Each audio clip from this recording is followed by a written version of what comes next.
يسعد اوقاتكم واهلا وسهلا فيكم. اليوم طبختنا رح تكون المسخن. عندي هون انا كيلو بصل مقطعته وفارمته بشكل ما يكون كتير ناعم، يعني الحبة تكون شوي خشنة. عندي هون كيليين فروج او دجاج.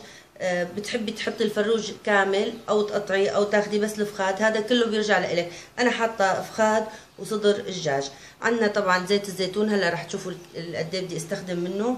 عندي هون معلقتين كبار سماق وفلفل اسود، ملح، بهارات مشكله، ومعلقه خل. اي خل ابيض، خل التفاح بيمشي الحال. والخبز طبعا اللي انا بدي هلا احط عليه الفروج. هلا رح ناخذهم على النار ونشتغل نشوف كيف رح نعملهم مع بعض. انا حطيت هلا عندي هون الطنجره بدي اعمل فيها الفروج، وهي الطنجره اللي بدي اقلي فيها البصل. اول شيء انا رح احط تقريبا فنجان زيت. هون رح اعمل الفروج. فنجان زيت تبع فنجان القهوه، يعني بحط فيه زيت الزيتون، وبحط فيه قدر معلقه من البصل لحتى خلي الفروج هلا يستوي على مهله. انا بدي احطه على نار هاديه كتير لحتى يستوي لحاله. هلا هون بالطنجره الثانيه انا رح احط كاسه زيت الزيتون.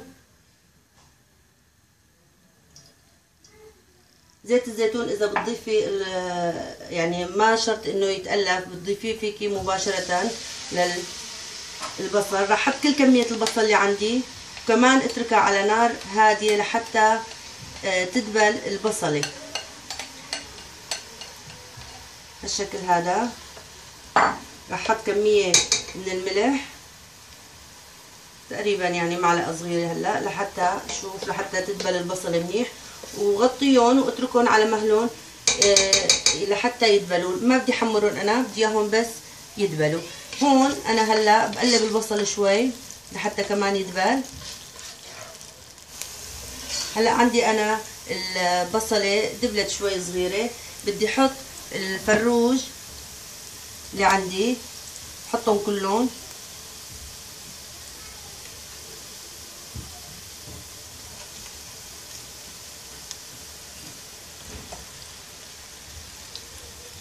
بالشكل هذا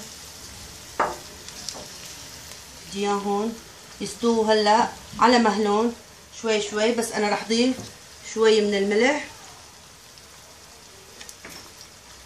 رح احط فلفل اسود قدر معلقه،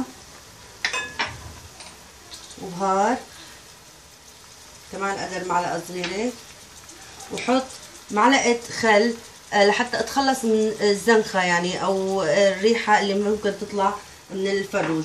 رح احط معلقه شاي صغيره كمان من السماق. هلا بخليهم لحتى تنزل المي اللي فيهم كلها، بغطيهم وبتركهم لحتى تنزل المي كلها.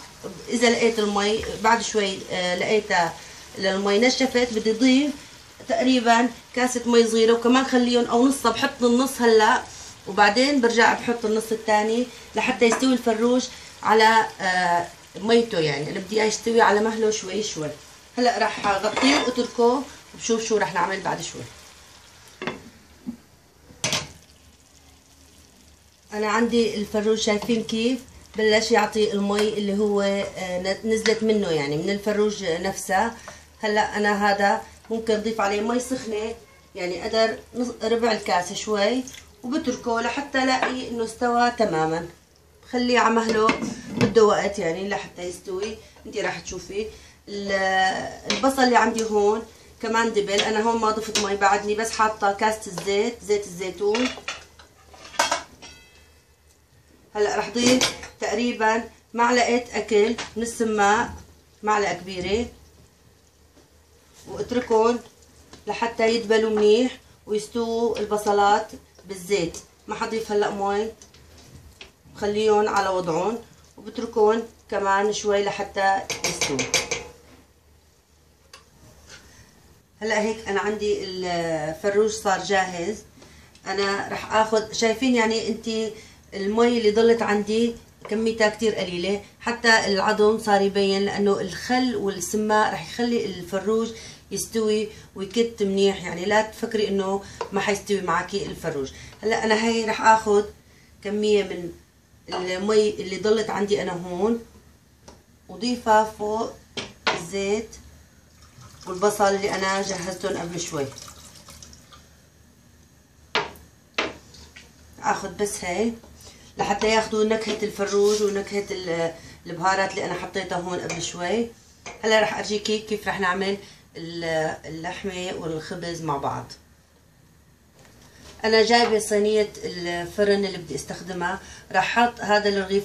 انت حاولي تجيبي من هذا الخبز السميك شوي، لان اذا اخذتي خبز رقيق راح يتشتش الخبزه. بعملها بهالشكل هذا، بغط اطرافها بس بقلب الطنجره وبحطها هيك بهالشكل، وباخذ كميه من البصل بوزعها على الوجه.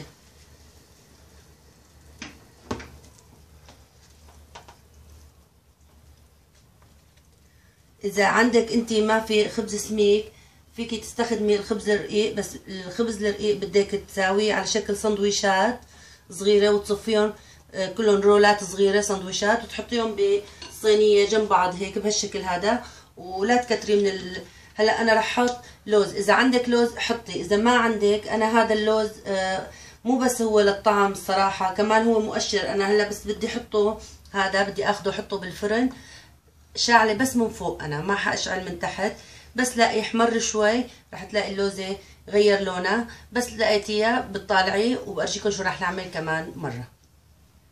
انا طالعت الرغيف هلا من الفرن، رح اعمل نفس الطريقه اللي عملتها انا قبل شوي. حط رغيف ثاني غطس اطرافه بس، شايفين كيف انا عاملته؟ بغطس اطرافه بس هيك، وبفرده فوق الرغيف الثاني بهالشكل هذا، وبحط عليه كمية من البصل. هلا انا بدي اعملهم كلهم بهالطريقة هاي اللي انتم شايفينها، وبرجع بدخله كمان للفرن. واخر واحد بحط عليه مثل ما هو هيك بهالطريقة، بحط عليه بصف عليه اللحم، وكمان بحطه بقلب الفرن. هلا رح اعملهم كلهم وبرجع لكم. انا حطيتهم للصينية بهالشكل هذا. بعد ما انتهيت صفي عندي رح احط اخر كمية لحتى ارجيكي كيف كمان نفس الطريقة. انا رح احط الطرافة هيك بهالشكل هذا، وحط البصل والسماق اللي اخر شي اللي صفيه عندي، اخر الكمية هالشكل لحتى تنتهي منهم كلهم. وبصف الفروج لحتى انا هلا بدي ادخله يحمروا مع بعضهم هالشكل هاد. بحط اللوز. هلا بدخلهم كلهم على الفرن، وبرجيكي كيف رح يكون شكلهم النهائي. طبقنا هيك صار جاهز. انا حطيت رشيت كمان سماق على الوجه بعد ما خلصت الكل. بتمنى يكون عجبكم طبق اليوم، واهلا وسهلا فيكم. لا تنسوا تتابعوني على قناتي مطبخنا السوري.